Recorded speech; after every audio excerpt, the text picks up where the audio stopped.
দাও ইখলাস এমন মোরে ইয়া ইলাহি।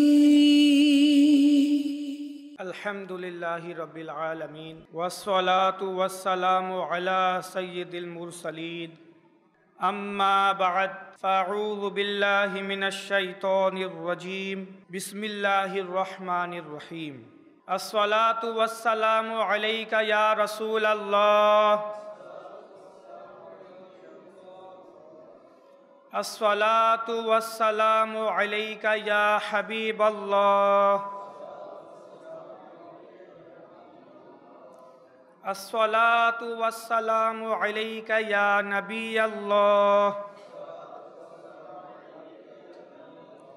ওয়া আলা আলিকা ওয়া আসহাবিকা ইয়া নূরাল্লাহ।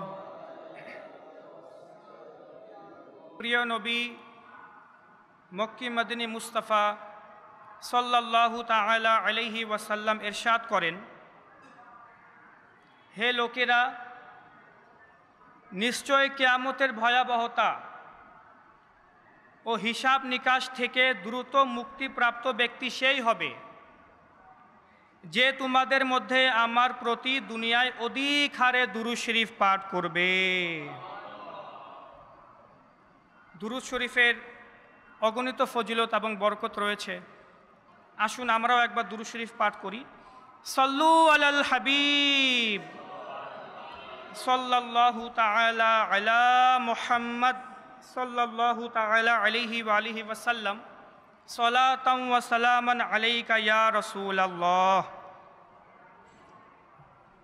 আল্লাহ রাব্বুল আলামিন পারা নং 30 আর সূরা বুরুজ এর মধ্যে ইরশাদ করেন, ইন্নাল্লাযীনা ফাতানুল মুমিনিনা ওয়াল মুমিনাতি থুম্মা লাম ইয়াতুবু ফালাহুম আযাবু জাহান্নাম ওয়া লাহুম আযাবুল হারিক। আল্লাহ রাব্বুল আলামিন ইরশাদ করেন, নিশ্চয়ই যারা কষ্ট দিয়েছে মুসলমান পুরুষ ও মুসলমান নারীদেরকে, থুম্মা লাম ইয়াতুবু, অতঃপর তওবা করেনি, কষ্ট দেওয়ার পর তওবা করেনি, ফালাহুম আযাবু জাহান্নাম, তো তাদের জন্য রয়েছে জাহান্নামের শাস্তি, ওয়ালাহুম আযাবুল হারিক, এবং তাদের জন্য রয়েছে আগুনের শাস্তি। আল্লাহ রাব্বুল আলামিন এখানে ওই সকল মানুষদের ব্যাপারে আলোচনা করছেন যারা অন্য মানুষদের কষ্ট দেয়, অন্য মানুষদের উপর অন্যায়ভাবে জুলুম এবং অত্যাচার করে। প্রত্যেক দেশের নাগরিক, প্রত্যেক দেশের মানুষের মৌলিক অধিকার, মৌলিক চাহিদা এটাই থাকে যেন সে স্বাধীনভাবে নিজের জীবনকে পরিচালনা করতে পারে, স্বাধীনভাবে যেন সে চলতে পারে। কেউ তার অধিকার যেন তার থেকে কেড়ে না নেয়, কেউ তার অধিকার যেন নষ্ট না করে। এক বান্দার অধিকার কি?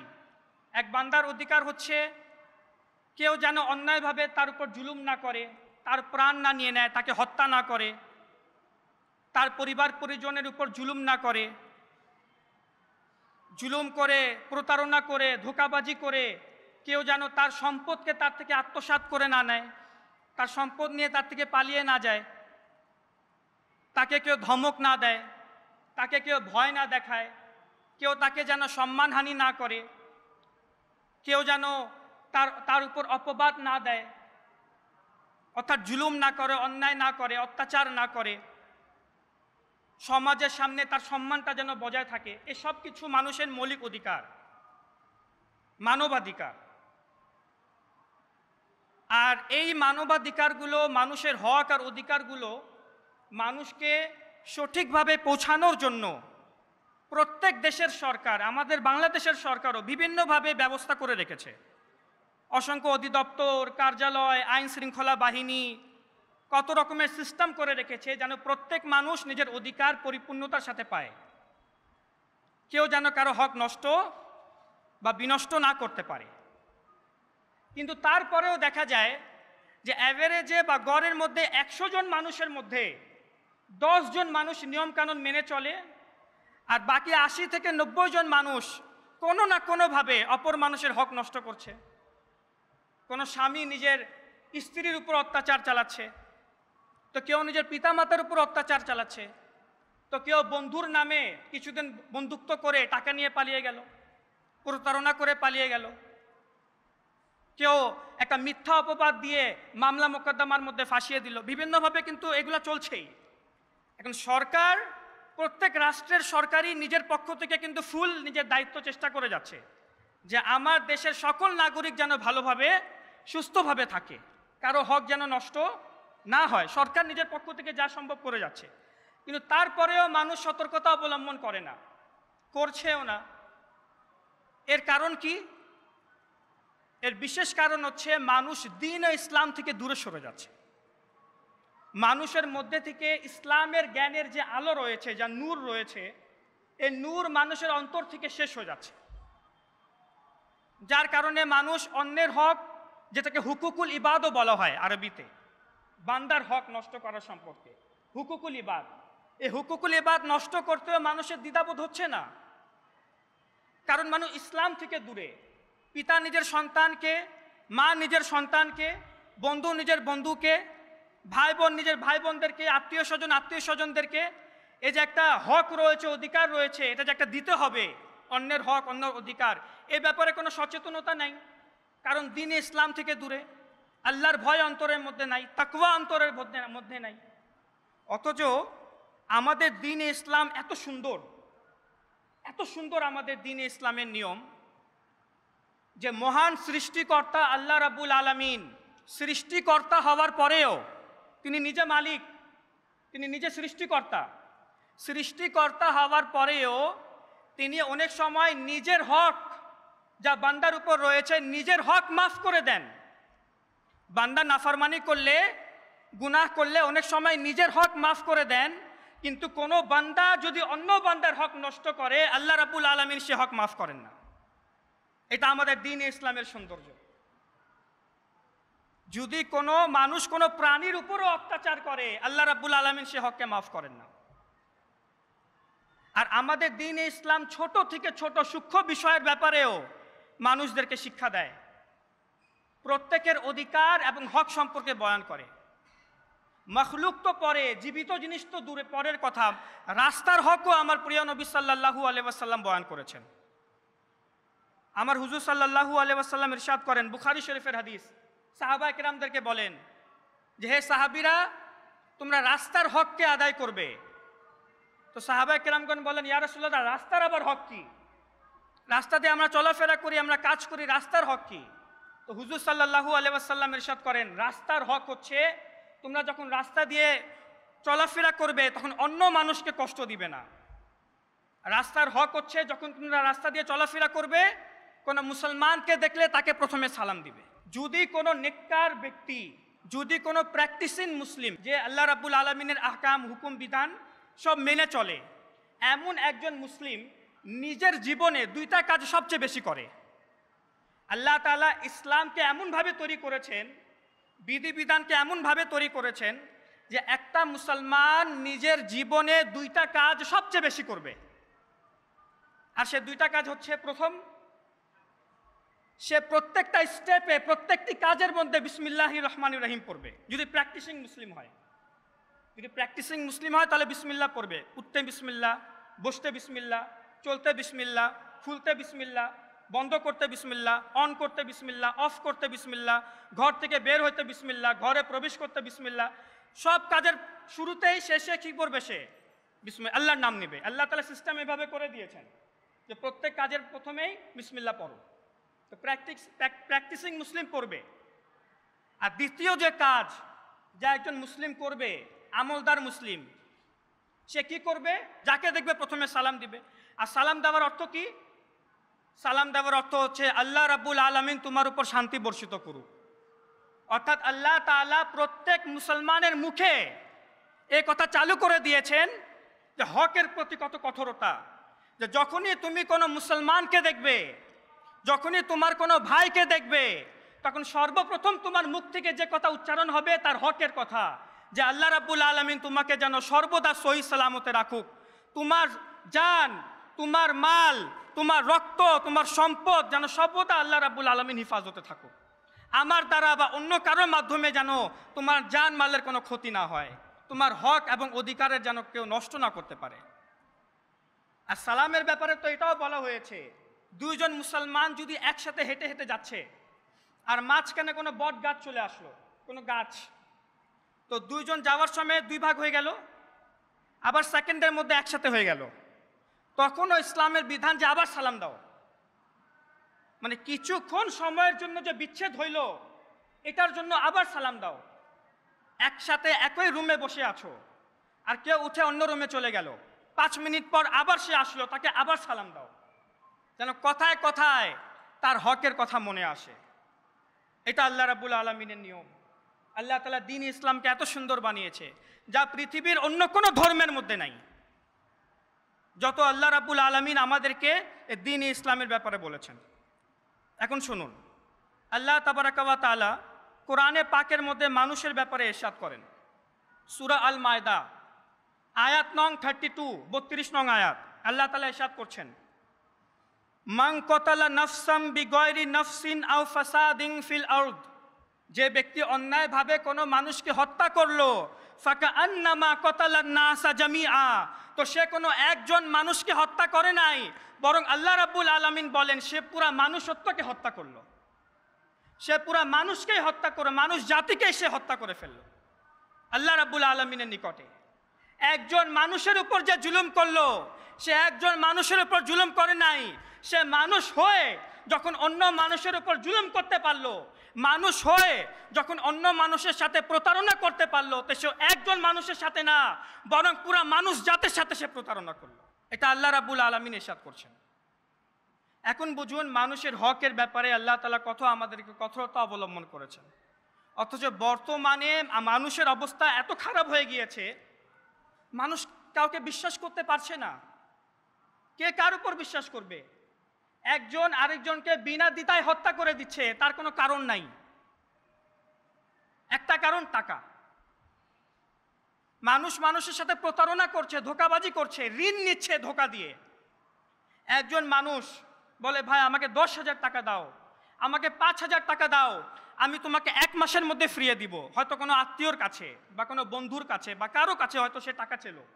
এখন বর্তমানে যে সমাজের অবস্থা, এখন যখন নিজের বন্ধুর কাছে টাকা ছিল, ভাই আমি খুব দুর্দশায় আছি, খুব সমস্যার মধ্যে আছি, আমাকে দাও, আমি 1 মাসের মধ্যে তোমাকে আমার টাকা ফিরিয়ে দিব। সে বেচারা বিশ্বাস করে যে আমার বন্ধু কষ্টের মধ্যে আছে বা আমার আত্মীয় কষ্টের মধ্যে আছে বা অমুকে কষ্টের মধ্যে আছে, আজ আমার কাছে টাকা আছে তার কাছে নাই, যদি আমি তাকে টাকা না দেই কাল কিয়ামতের দিন হতে পারে আমাকে হিসাব নিকাশ দিতে হবে, আমি সাহায্যের জন্য কিছু টাকা দিয়ে দেই, সে তো 1 মাস পর আমাকে টাকা দিয়েই দিবে। এই যে সাহায্যর যে একটা উৎসাহ তার অন্তরে ছিল, ভালো ভালো নিয়ত যে সাহায্য করলো, 5,000 দিল, 10,000 দিল, বর্তমানে কি হচ্ছে, ঋণ নেওয়ার পর আর খবর নাই। 1 মাসের কথা ছিল 2 মাস অতিবাহিত হয়ে যায়, 3 মাস অতিবাহিত হয়ে যায়। কেউ কেউ এমন আছে যে কলই রিসিভ করে না, ফোনই ধরে না, যোগাযোগ শেষ, ওই বন্ধুত্ব শেষ, আত্মীয়তা শেষ, ওই প্রয়োজনীয়তা শেষ। একটা আছে আমার কাছে নাই, আমি দিতে পারছি না, আমি আসলে অসহায়, নিয়েছিলাম ঠিক আছে কিন্তু আমি দিতে পারছি না, কিন্তু ইসলাম মাফ করে নাই, তারপরে কোনোভাবে দিতে হবে জোগাড় করে, যেহেতু আমি ওয়াদা দিয়েছিলাম। কিন্তু যার কাছে অনেকে এমনও আছে কিন্তু ভুলে গেছে যে টাকা দিতেই হবে। অনেকে কল রিসিভ করে বলে হ্যাঁ ভাই দিয়ে দিব, এ তো কালকে দিব, আর কালকে খবর নাই, পরশুদিন দিয়ে দিব, পরশুদিনও খবর নাই, এ তো 1 সপ্তাহ সময় দেন, আর একটু আমি 1 সপ্তাহের মধ্যেই দিয়ে দিব, জোগাড় করছি, আর 1 সপ্তাহ পরেও খবর নাই। তো এই যে আপনি তার সাথে বিশ্বাসঘাতকতা করলেন, আপনি ঋণ নিয়ে যে তাকে ঋণ দিলেন না, তার যে আপনার প্রতি একটা উৎসাহ ছিল যে সাহায্য করব, আপনি তো তার সাহায্যের জানাজা বের করে দিলেন, তার বিশ্বাসের আপনি পুরো জানাজা বের করে দিলেন। তার যে একটা বিশ্বাস ছিল মানুষকে সাহায্য করার, এই সাহায্যই তো তার ভেঙে গেল, সে তো আর কখনো কাউকে আর সাহায্য করবে না। কত বড় এটা জুলুম হইল। একজন মানুষের সাথে প্রতারণা হওয়ার কারণে সে আর কারো সাথেই বা কারো ওপরে সে বিশ্বাস করবে না, হোক না 2 টাকা, হোক না 10 টাকা।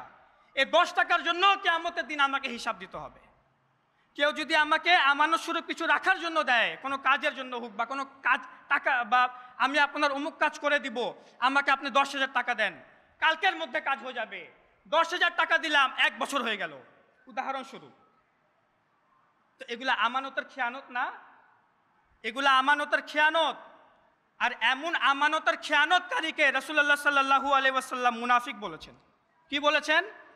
মুনাফিক। হুজুর সাল্লাল্লাহু তাআলা আলাইহি ওয়া আলিহি ওয়াসাল্লাম একদা নিজের হুজরা শরীফ থেকে বাইরে তাশরিফ নিয়ে আসলেন, কাবাতুল্লাহ শরীফের নিকটে গেলেন, আর কাবাতুল্লাহ শরীফকে ইন্ডিকেট করে বললেন, মা আতয়াবাকি ওয়া আতয়াবা রাইহাকি, মা আ'যামাকি ওয়া আ'যামা হুরমাতাকি, ওয়াল্লাযী নাফসু মুহাম্মাদিন বিয়াদিহি লা হুরমাতুল মুমিনি আ'যামু ইনদাল্লাহি হুরমাতাম মিনক।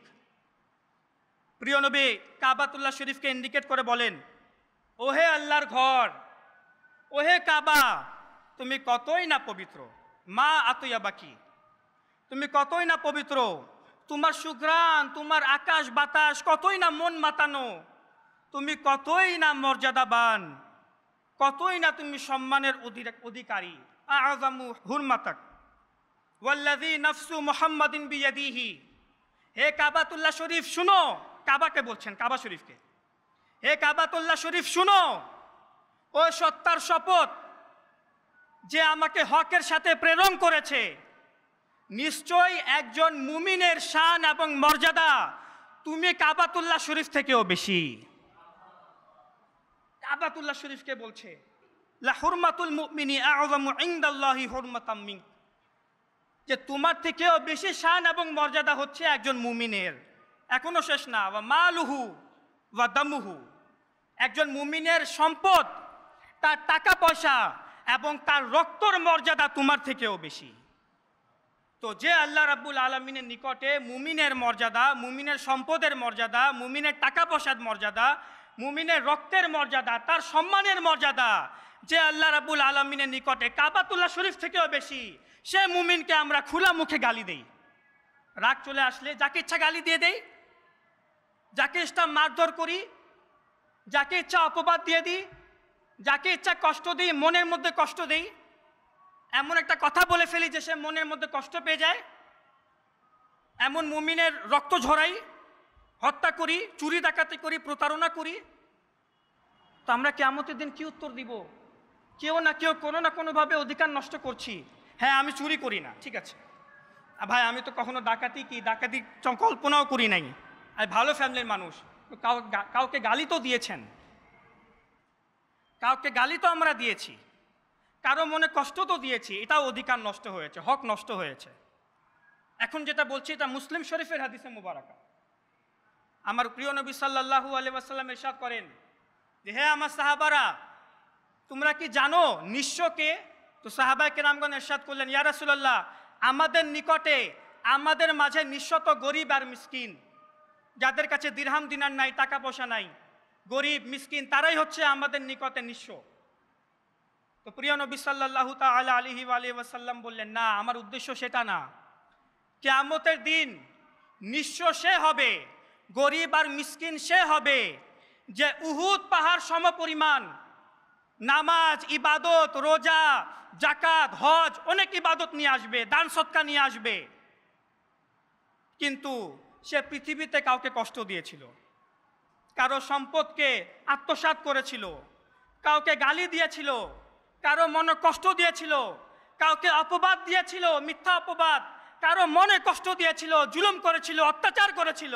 এমন ব্যক্তির সামনে তাদের হকদারকে আনা হবে আর বলা হবে, আজ তুমি তাদেরকে তাদের হক দাও, এই হকদারদেরকে তাদের হক দাও। তখন তারা বলবে, হে আল্লাহ, আমরা তো পৃথিবীতে এখন নাই, পৃথিবীতে থাকলে তাদেরকে তাদের হক দিতাম, এখন কিভাবে দিব? তখন আল্লাহ রাব্বুল আলামিন বলবে, তোমাদের নেকি সমূহ, তোমাদের ইবাদত সমূহ তাদেরকে ফিরে দাও, তোমাদের ইবাদত তাদেরকে দাও, অতঃপর নেকি দেওয়া হবে। দিতে দিতে একটা সময় এমন আসবে যে আদায়ের পূর্বেই তাদের নেকি শেষ হয়ে যাবে, এখনো আরো অনেক হকদার বাকি। কাউকে গালি, কাউকে অপবাদ, কাউকে কষ্ট, কারো টাকা আত্মসাৎ, ঋণ নিয়ে ঋণ দেওয়া হয় নাই, আমানতের খেয়ানত এখনো দেওয়া হয় নাই। তখন বলা হবে, ঠিক আছে, সে হকদারের গুনাহ তুমি নিজের পাল্লায় নিয়ে নাও। আল্লাহু আকবার। সে হকদারের গুনাহসমূহ তুমি তোমার পাল্লায় নিয়ে নাও, অতঃপর শেষমেশ যে একজন জান্নাতি ছিল সে জাহান্নামী হয়ে জাহান্নামের মধ্যে প্রবেশ করবে। হযরত সাইয়েদুনা শেখ আবু তালিব মোহাম্মদ বিন আলী মক্কি রহমতুল্লাহি তাআলা আলী, যিনি তাসাউফের উপর সর্বপ্রথম কিতাব লিখেছেন 200 হিজরিতে, 200 হিজরিতে তিনি তাসাউফের উপর, ইমাম গাজ্জালিরও পূর্বে তিনি কিতাব লিখেছেন তাসাউফের উপর, যে কিতাবের নাম হচ্ছে কুতুল কুলুব। ইমাম গাজ্জালির খুব শ্রেষ্ঠ কিতাব ইহইয়াউল উলুম। ইহইয়াউল উলুম যদি আপনি পড়বেন, এই কিতাবের মধ্যেও অনেক রেফারেন্স পাবেন কুতুল কুলুবের। স্বয়ং ইমাম গাজ্জালি এই কুতুল কুলুবের লেখককে ফলো করতেন। ইমাম গাজ্জালি নিজেও ছিলেন 500 হিজরির, আর কুতুল কুলুবের লেখক যার নাম এখন বললাম তিনি হচ্ছেন 200 হিজরির। তো তিনি এই হাদিসের ভিত্তিতে ইরশাদ করেন, নিজের বেশি গুনাহ থাকবে না, কিন্তু অন্যের অধিকার নষ্ট করার কারণে, অন্যের হককে নষ্ট করার কারণে তাকে দোজখে দেওয়া হবে ওই হকদারদের গুনাহ নিয়ে। ঠিক অনুরূপ অনেকের কাছে নেকি থাকবে না, কিন্তু অন্যের নেকি নিয়ে সে জান্নাতে চলে যাবে।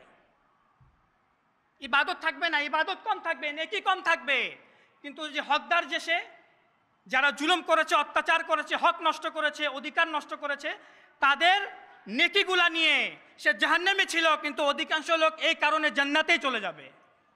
তো বুঝতে পারছেন কিয়ামতের দিন কি হবে? এত ভয়াবহ অবস্থা হবে।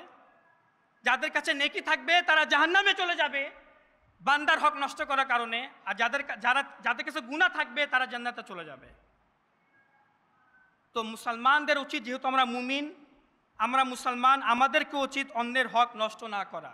যদি আমরা কাউকে কষ্ট দিয়ে থাকি, কারো সম্পদ আত্মসাৎ করে থাকি, চাই 2 টাকা হোক, ওই লাখ 10,000 এগুলার কথা বলছি না, 2 টাকা থেকে শুরু করলাম, 1 টাকা থেকে শুরু করলাম, 1 টাকার জন্য তো আমার নেকি কিয়ামতের দিন দিয়ে দিতে হবে।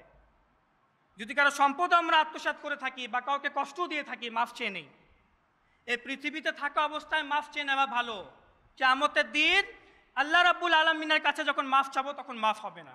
আমি প্রথমেই বললাম যে আল্লাহ তাআলা বিধান করে দিয়েছেন যে আল্লাহ তাআলা নিজের গুনাহ মাফ করে দেন, আর কিয়ামতের দিন অনেককে মাফ করেও দিবেন নিজের দয়ায়।